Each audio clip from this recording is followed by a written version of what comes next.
নাশিবুল স্যারের সরকারি চাকরির পরীক্ষার প্রস্তুতি গ্রুপে আপনাদের সকলকে স্বাগত। তো আজকের এই ভিডিওটি দ্বিতীয় পর্ব নাম্বার সিস্টেমে। আজকে আমরা জানব যে রিয়েল নাম্বার বা বাস্তব সংখ্যা কী।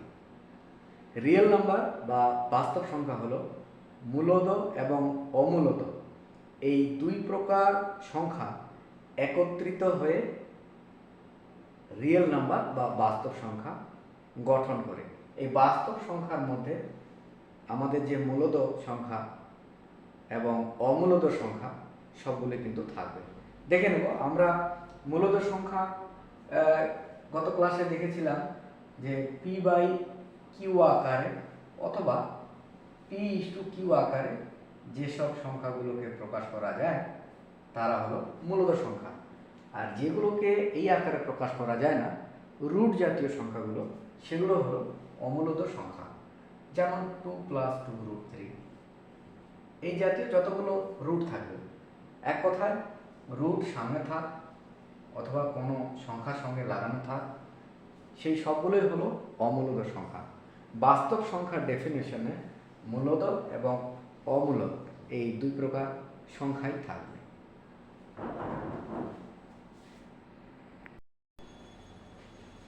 এখানে যে টার্মগুলো ইংরেজি এবং বাংলা দুই প্রকারে দেওয়া হচ্ছে এই কারণে যে চাকরির পরীক্ষায় শুধুমাত্র আপনি যে বাংলা ভার্সন পাবেন এমনটা না, হতে পারে যে সেই চাকরির পরীক্ষায় আপনি ইংরেজি ভার্সন পেলেন, তখন কি করবেন? সেজন্য আমাদের বাংলা টার্ম এবং ইংরেজি টার্ম দুটোই জেনে মনে রাখতে হবে। বেসিকভাবে এই অংশগুলো চাকরির পরীক্ষায় আসে না বা দেয় না, কিন্তু যদি দিয়ে দেয় কোনো ক্রমে, এই রিলেটেড কোনো কোশ্চেন গভীর থেকে যদি দিয়ে দেয়, তাহলে কিন্তু আপনাদের ওই কোশ্চেনের উত্তরগুলো করতেই হবে। তাহলে বেসিক ধারণাটা থাকাটা জরুরি। আপনি কোশ্চেন পান না পান, কিন্তু আপনার বেসিক যদি ভালো না হয়, আপনি কিন্তু কখনোই কোনো চাকরির পরীক্ষায় পারবেন না। আপনার মনে হতে পারে যে ভিডিওগুলো হয়তো এমন ক্লাসে করাচ্ছে যেগুলো হয়তো খুব ন্যূনতম 4-5 ক্লাসের হয়ে যাচ্ছে, কিন্তু বিশ্বাস রাখুন যে এই ধরনের কোশ্চেনগুলোই group C, group D, panchayat, আরও রেলওয়ে, বিভিন্ন চাকরি পরীক্ষায় এই জাতীয় প্রশ্নগুলি কিন্তু ইংরেজি টার্ম হোক, বাংলা টার্ম হোক, জিজ্ঞেস করে থাকে। আমি বেশ কয়েকবার এই জাতীয় কোশ্চেনগুলো পেয়েছি এবং তার অ্যান্সারও আমরা করেছি। তো আপনাদের আশা রাখবো যে আপনারা ধৈর্য সহকারে এই ক্লাসগুলো দেখবেন। প্রাইম নাম্বার, মৌলিক সংখ্যা।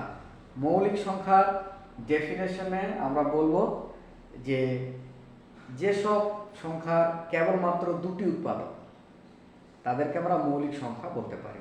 অথবা যেসব সংখ্যাকে কেবলমাত্র সেই সংখ্যা ছাড়া আর অন্য কোনো সংখ্যা দিয়ে ভাগ করা যায় না, তাদের মৌলিক সংখ্যা বলে।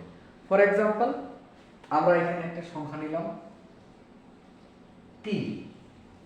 এই 3 সংখ্যাটি কি মৌলিক কি অন্য সংখ্যা? কিভাবে বুঝবো? 3-এর কেবলমাত্র দুটি উৎপাদক আছে, একটা হলো 1 আর একটা 3।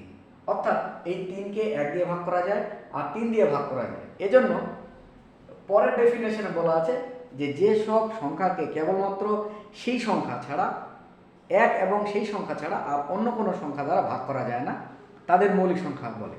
যেমন 3কে শুধুমাত্র 1 দিয়ে ভাগ করা যায় আর 3 দিয়ে ভাগ করা যায়, সেই কারণে এটি মৌলিক। আমরা এভাবে বলতে পারি। আবার এভাবে বলতে পারি যে যে সকল সংখ্যার কেবলমাত্র দুটি উৎপাদক, তার বেশি হবে না, সেই সংখ্যাটি আমরা বলবো মৌলিক সংখ্যা। তো এই মৌলিক সংখ্যার ব্যাপারে আমাদের জেনে রাখা ভালো যে 1 থেকে 50 পর্যন্ত আমাদের মৌলিক সংখ্যা আছে 15টি। 15টি মৌলিক সংখ্যা, এবং 1 থেকে 100 পর্যন্ত, অর্থাৎ 50 থেকে 100 পর্যন্ত আরও 10টি যোগ হলো মৌলিক সংখ্যা। টোটাল মৌলিক সংখ্যা হবে 25টি। এবং ঠিক এইভাবে যদি আমরা 150 পর্যন্ত যাই, 1 থেকে 150 পর্যন্ত, তাহলে আমাদের মৌলিক সংখ্যা দাঁড়াবে গিয়ে 35টি। তাহলে আমরা এই ক্লাসের মাধ্যমে কি বুঝলাম, যে মৌলিক সংখ্যা কাকে বলে?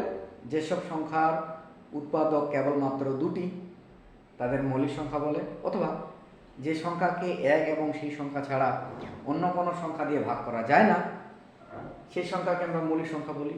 1 থেকে 50 পর্যন্ত মৌলিক সংখ্যা হলো 15টি, এবং 50 থেকে 100 পর্যন্ত মৌলিক সংখ্যা বাড়বে আরও 10টি, অর্থাৎ 1 থেকে 100 পর্যন্ত মৌলিক সংখ্যা হলো 25টি, এবং 100 থেকে 150 পর্যন্ত আরও 10টি মৌলিক সংখ্যা যুক্ত হবে। তাহলে আমরা বলতে পারি যে 1 থেকে 150 পর্যন্ত টোটাল মৌলিক সংখ্যা হলো 35টি। তো এইটা আমাদের জেনে রাখতে হবে। এইটুকুই ছিল মৌলিক সংখ্যার ব্যাপার। এরপরে আসবো কম্পোজিট নাম্বার, যৌগিক সংখ্যা। যৌগিক সংখ্যা কোনগুলো? যৌগিক সংখ্যা হলো সেই সব সংখ্যাগুলো যেগুলো মৌলিক সংখ্যা উল্টোভাবে প্রকাশ হয়। যেমন আমরা বলতে পারি যেসব সংখ্যা সেই সংখ্যা ছাড়াও অন্য কোনো সংখ্যা দ্বারা ভাগ করা যায় তাদের যৌগিক সংখ্যা বলে। অন্যভাবে বলতে পারি যে যেসব সংখ্যা দুটির বেশি উৎপাদক আছে তাদের আমরা যৌগিক সংখ্যা বলি। যেমন ফর এক্সাম্পল আমরা 4 নিলাম, 4কে আমরা কি দিয়ে ভাগ করতে পারি? 1 দিয়ে, প্রত্যেকটা নাম্বারের সঙ্গে 1 যায়, 2, 4। তাহলে এখানে আমরা উৎপাদক কয়টি পেলাম? 3টি, 1, 2, 4। তাহলে এই যে 3টি সংখ্যা আমরা পেলাম 4-এর ক্ষেত্রে, তাহলে 4 একটি যৌগিক সংখ্যা। সেম ভাবে 5 কি যৌগিক না মৌলিক? কিভাবে বুঝবো? 5-এর উৎপাদক কয়টি আছে? 5-এর উৎপাদক আছে 2টি, 1 এবং 5, তাহলে এটা মৌলিক। যদি 6 নেই, 6কে আমরা কিভাবে উৎপাদকে বিশ্লেষণ করতে পারি?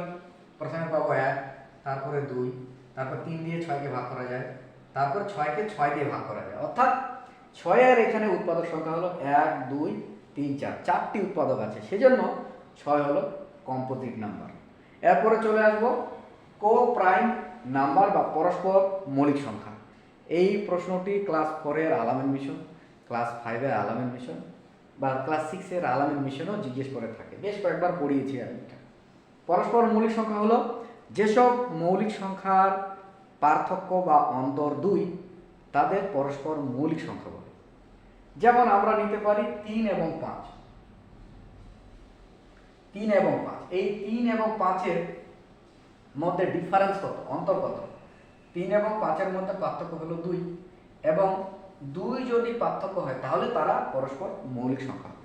যেমন ফর এক্সাম্পল আমরা নিতে পারি 17 এবং 19, দুটোই মৌলিক সংখ্যা, তাহলে এদের মধ্যে ডিফারেন্স কত? আমরা এদের মধ্যে ডিফারেন্স পাবো 2, তাহলে এটাও পরস্পর মৌলিক সংখ্যা।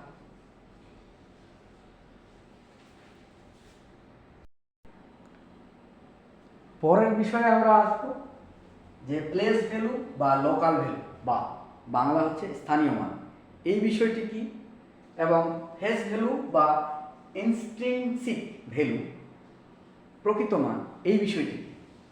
আমরা জেনেছি যে একক দশক ভাবে যে সংখ্যাগুলো আমরা মানে প্রকাশ করি সেগুলো ঠিক এরকম: একক, দশক, শতক, হাজার। তো আমি যে কোনো একটা সংখ্যা লিখলাম ঠিক এরকম ভাবে 2026 এটা লিখলাম। এখানে হঠাৎ করে যদি বলা হয় যে 6-এর স্থানীয় মান কত এবং প্রকৃত মান কত, তো 6-এর স্থানীয় মান আমরা কত পাবো? 6। যেহেতু 6 এককের ঘরে আছে তাই 6। যদি বলে 6-এর প্রকৃত মান কত, যেহেতু 6-এর প্রকৃত মান মনে হলো 6 সংখ্যাটি নিজে কি প্রকাশ করে? 6 প্রকাশ করে, তো সেজন্য এটা হবে 6। যদি আমাদের প্রকাশ করা হয় এই সংখ্যাটি 4 করে দিই, সুবিধা হবে, 4 করে দেব, যে 4-এর স্থানীয় মান কত, 4-এর স্থানীয় মান কত, তখন আমরা কি করব? 4 লিখব, লিখে পাশে শতক, দশক, একক এই ঘরগুলোতে আমরা কি করব? শূন্য পূরণ করে দেব। অর্থাৎ 4000, 4-এর স্থানীয় মান হলো 4000 এবং 4-এর প্রকৃত মান কত? 4-এর প্রকৃত মান হবে শুধুমাত্র 4। এবার আমি বলি, মনে করুন এই সংখ্যাটি আছে 4026। তো আমরা এই এই যে হাজারের ঘরে 4 আছে, এটাকে আমরা কিভাবে প্রকাশ করব? অ্যাবসলিউটলি 4000 এইভাবে প্রকাশ করব। যদি 2কে প্রকাশ করতে বলে 26, তো আমরা কিভাবে প্রকাশ করব? 20 প্রকাশ করব। কারণ এই 26 আমরা কিভাবে লিখি, বাচ্চাদের কিভাবে শেখাই? 2 10 6 26, অর্থাৎ 26-এর সঙ্গে 2টা 10 যোগ আছে, তারপরে 6 যোগ আছে, তবে 26 হয়েছে।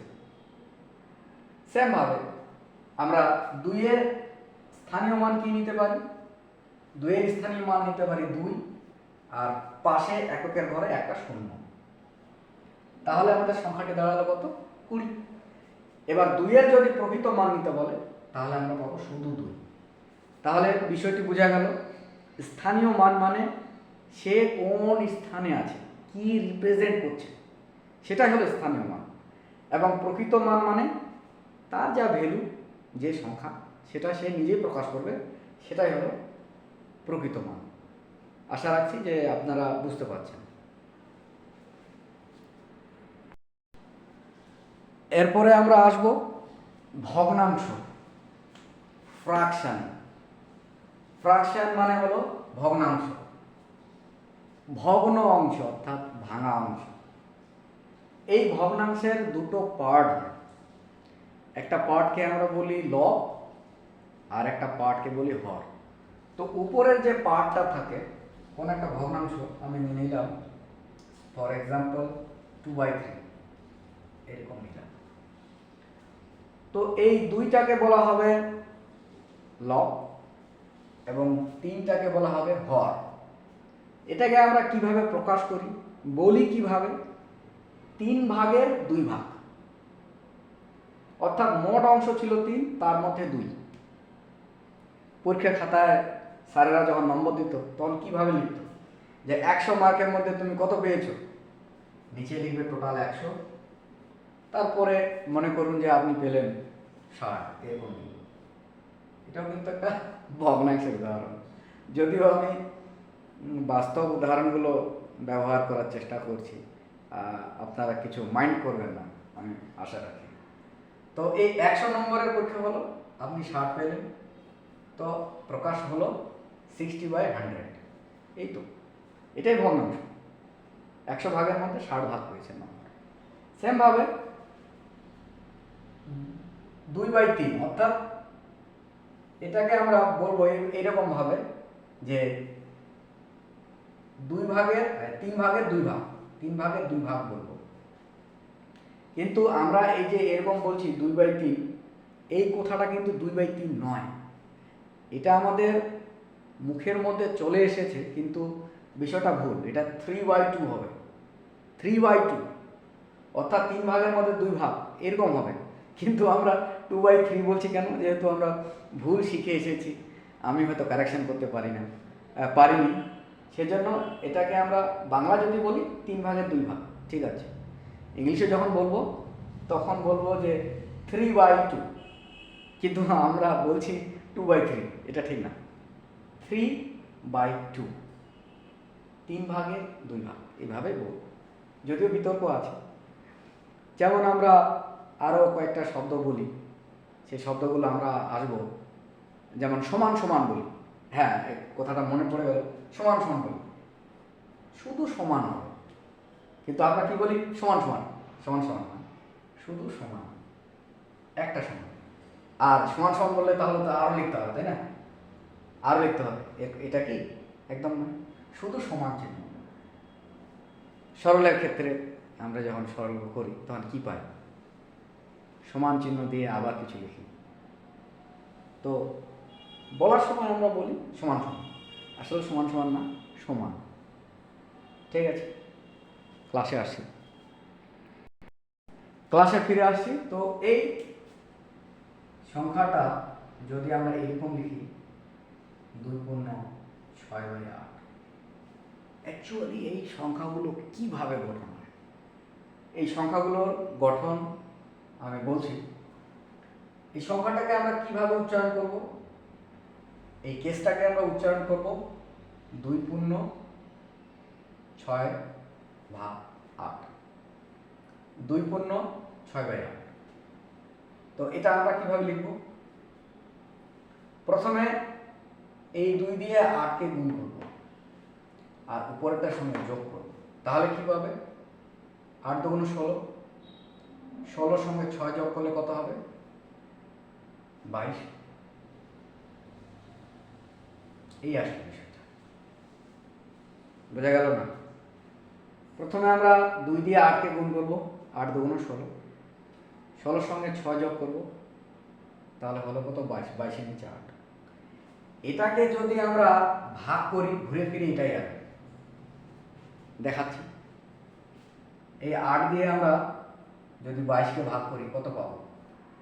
প্রথমে 2 বার দেব, 16 হলো, তারপর মাইনাস করব, ডিফারেন্স কত হলো? 6 হলো। এই 6টা চলে যায় উপরে, এই 6টা আমরা তখন লিখি উপরে, আর এই 8টা আমরা লিখি নিচে। যাতে জানা আছে ভালো, যাতে জানা নেই তারা জেনে নাও। ঠিক আছে, এর পরের টপিকে আসবো।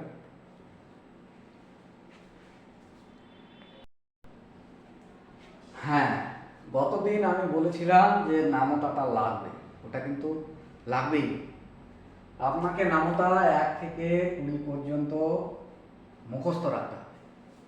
সাপোজ মনে করুন পরীক্ষায় এসে গেছে যে 7 19, 7 × 19 আছে, কি করবেন? ওই আবার 9 আর 7-এর ভূমিকা চালাবেন? না চালানোই ভালো। আপনি 19-এর ঘরের নামতা যদি জানেন, একবারই হয়ে গেল। সময় বাঁচবে, সময় বাঁচাতেই হবে। সময় না বাঁচালে কিন্তু পরীক্ষায় ভালো হবে না। বর্গ, বর্গ বিষয়টা কি? বর্গর ইংরেজিতে বলা হয় রুট, RWT, রুট বলা হয় বর্গকে। বলেছিলাম আমি যে 1-এর স্কোয়ার মানে হলো কি? দুটো 1 গুণ 1। 2-এর স্কোয়ার মানে কি? 2 × 2, কত হলো? 4। 3-এর স্কোয়ার মানে কি? 3 × 3, 9। এইরকম ভাবে আমাদের 34-এর স্কোয়ার পর্যন্ত মনে রাখতে হবে। এটা করতে হবে, এটা প্রাথমিক টেবিল। এরপরে আমরা আসবো যে ঘন। ঘন বিষয়টা কি? ঘন মানে হলো কিউব। কিউবটাকে আমরা কিভাবে লিখব? 1-এর কিউব, 1-এর মাথায় 3 লিখব। এর মানে হলো 3টা 1 গুণ 1। 2-এর কিউব মানে কি? 2 × 2 × 2। কিভাবে পাবো? 2 × 4, ওই 4কে আবার 2 দিয়ে গুণ করলে পাবো 8।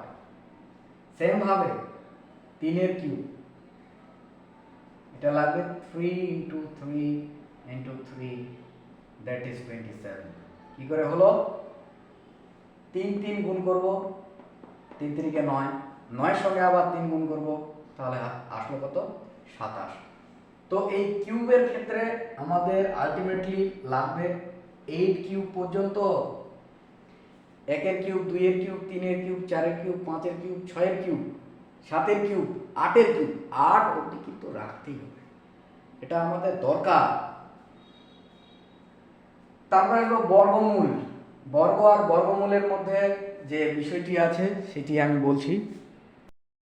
আচ্ছা, এই বর্গ বিষয়টা, যেটাকে আমরা ইংলিশে বলছি রুট, এবং বর্গমূল, এই দুটো বিষয়ের মধ্যে আমরা জানব। যেমন 1-এর স্কোয়ার করলাম, 1 হলো। কিভাবে? 1-এর স্কোয়ার মানে 1 গুণ 1, তার মানে 1। 2-এর স্কোয়ার মানে কত? 2 × 2, তার মানে 4। 3-এর স্কোয়ার মানে 3 × 3, মানে হলো 9। কিন্তু বর্গমূল বিষয়টা কি? বর্গমূল বিষয়টি হলো, মনে করুন যে √9 আছে, √9, এই রুট চিহ্নটাই কিন্তু হলো বর্গমূল। তো সরি, বর্গকে ইংলিশে বলা হয় স্কোয়ার, ঠিক আছে, স্কোয়ার বলা হয়। আর এটাকে বলা হয় রুট। একটু ভুল হয়েছে আমার, হ্যাঁ, রুট মানে হলো বর্গমূল। তাহলে এটাকে আমরা যদি উৎপাদকে বিশ্লেষণ করি 9কে, কি পাবো? 3 × 3। আর নিয়ম আছে যে রুটের মধ্যে এক জোড়া যদি মিলে যায় বাইরে আসবে একটা, তাহলে এখানে দুটো আছে, তাহলে আসবে একটা। সেম ভাবে আমরা যদি আরেকটি সংখ্যা নিই, মনে করুন 81, কি পাবো? 81কে আমরা পাবো, 81কে যদি আমরা উৎপাদকে বিশ্লেষণ করি, কি কি পাবো 81 ক্ষেত্রে?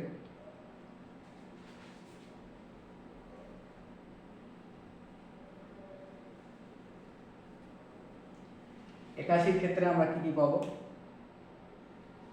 81কে আমরা উৎপাদকে ভাঙব। প্রথমে কতবার দেব? 3। কত আসবে? 27। তারপর কতবার দেব? 3। কত আসলো? 9। তারপর কতবার দেব? 3। কত আসলো? 3। তাহলে এখানে কয়টা 3 পাওয়া গেল? 4টা 3। 3 × 3 × 3 × 3। আমাদের নিয়মটা কি ছিল? রুটটা তোলার জন্য ভেতরে যদি এক জোড়া মিল যায়, গুণ অবস্থায় যদি মিল যায়, তাহলে বাইরে আসবে একটা। তাহলে এখানে এক জোড়া মিল গেছে, তাহলে বাইরে আসবে একটা। পরবর্তীতে এক জোড়া মিল গেছে, বাইরে আসবে আরেকটা। তাহলে কত হলো? 9 আসলো। তাহলে √81 বর্গমূল হলো 9। পরীক্ষায় এই প্রশ্নটি দেয় যে 81 এর বর্গমূলের বর্গমূল কত? খুব ভালো প্রশ্ন দেয় এই জাতীয় প্রশ্নগুলো। Group C, group B, ANM, GNM দিতেই পারে কোশ্চেনগুলো। প্রশ্নটি লিখছি, 81 এর বর্গমূলের বর্গমূল কত? সম্ভবত কোশ্চেনটি ক্লাস 7-এর কি 8-এর হবে। বর্গমূল কত? এই অর্থাৎ 81 এর বর্গমূলের বর্গমূল কত? তো প্রথমে 81 বর্গমূল খুঁজতে হবে এবং সেই বর্গমূলের আবার বর্গমূল খুঁজতে হবে। তাহলে কি পাবো আমরা? প্রথমে 81 এর বর্গমূল দেখি কত দাঁড়ায়। তো আমরা জেনেছি যে 81 এর বর্গমূল কত? 9। তাহলে আমরা লিখব 9। তাহলে এইটুকু জায়গায় 81 এর বর্গমূল, এইটুকু জায়গায় উত্তর আসলো 9, তাই তো? ওই বর্গমূলের আবার বর্গমূল করতে হবে, অর্থাৎ 9-এর আবার বর্গ করতে হবে। তাহলে 9-এর বর্গ যদি আমরা এইটুকুর মধ্যে এটা পেলাম এবং এটার আবার বর্গমূল করতে বলেছে, অর্থাৎ √9-এর বর্গমূল করতে বলেছে, কত পাবো? 3 × 3, দ্যাট ইজ এক জোড়া মিলে গেল, তাহলে বাইরে আসবে একটা। এই তাহলে 81 এর বর্গমূলের বর্গমূল হলো কত? 3। আরেকবার বলছি, 81 এর বর্গমূল, তাহলে আমরা √81 লিখলাম। 81কে লিখলে আমাদের 4টা 3 গুণ অবস্থায় পাওয়া যায়। আর আমাদের নিয়ম ছিল যে রুটটাকে তাড়ানোর জন্য আমরা ভেতরে যদি এক জোড়া গুণ অবস্থায় মিল যায়, তাহলে বাইরে আসবে একটি। এখানে 2 জোড়া মিল আছে, 2 জোড়া মানে 4টা আছে, তাহলে দুটো আসলো, দুটো 3 গুণ অবস্থায় 9 হলো। তাহলে 81 এর বর্গমূল পেলাম আমরা কত? 9। সেমভাবে প্রশ্নটি পড়তে হবে বারবার। কোনো কোশ্চেনের উত্তর করার আগে প্রশ্নটি পড়া জরুরি বারবার। 81 এর বর্গমূলের বর্গমূল, অর্থাৎ 81 এর বর্গমূল কত হলো? 9। এবার সেই 9-এর বর্গমূলের, সেই 9টা যে আমরা পেলাম, এই 9-এর আবার বর্গমূল চেয়েছে কত? √9, মানে হলো 3 × 3। √9কে ভাঙলে 3 × 3 পাওয়া যায়, তাহলে এখানে আমাদের একটা 3 আসবে। তার মানে 81 এর বর্গমূলের বর্গমূল কত হলো? 3 হলো। সেমভাবে √225 এর বর্গমূল কত বের করতে হবে। খুব দেয় এগুলো, 144 দেয় পরীক্ষায়, এটাও দেয়। 625 এর বর্গমূলের বর্গমূল কত? পারলে চেষ্টা করবেন যে 625 এর বর্গমূলের বর্গমূল কত।